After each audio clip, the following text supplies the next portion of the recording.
Wow. Huh? I need you, man. Congratulations, I man. need for you like 3 years, brother. Wherever you're going, I follow, but nobody let me go like to meet with you. I'm really happy. Thank you, Sean, again. I love you so much. You guys are the best. And this is the best organization in the world. I'm happy I'm part of this right now. I swear this Monday when I get called, I was eating this Tajik community a lot. Like they allow me like in Colorado, they just bring me food and they say like, Muhammad, you're a fighter, you have to eat a lot. I was 174. And then I get called, I said, let's go. I don't care, let's go.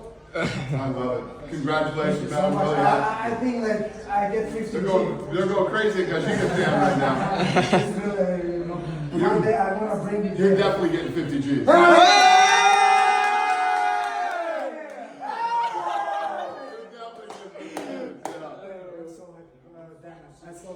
So, what I want to say, like, the people in New York, one time they catch it, they talk about Yeah.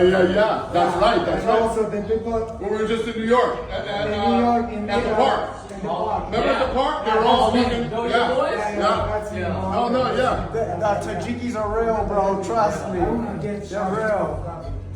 Okay. Poor Sean's been getting harassed by him forever. I want to show you guys my fans. I want to Did show you hear that? He wants to fight in Abu Dhabi. I think it's a perfect fit. Thank you so much. Like I swear, like I'm still feeling I'm in my dream because I see this dream a lot. But I'm not surprised I beat this guy. I can beat another one right now. I'm ready to go. Dana, he was parked outside of the building over here, and he's calling me. He's like, Coach, I want to put some signs or something and say, Dana, I'm Muhammad, give me a call or some shit like that, like crazy shit. Monday, like the security catch me, they just fire me and says, like, please, I just want to sit down. He says, like, go. Okay, so okay, no problem. Congratulations. I'm really happy for you. Thank you. You got some money, kids. So. You got like 10,000. Yes, thank you so much. Thank you guys. I think you guys. Congratulations. I'm gonna get a photo of you guys.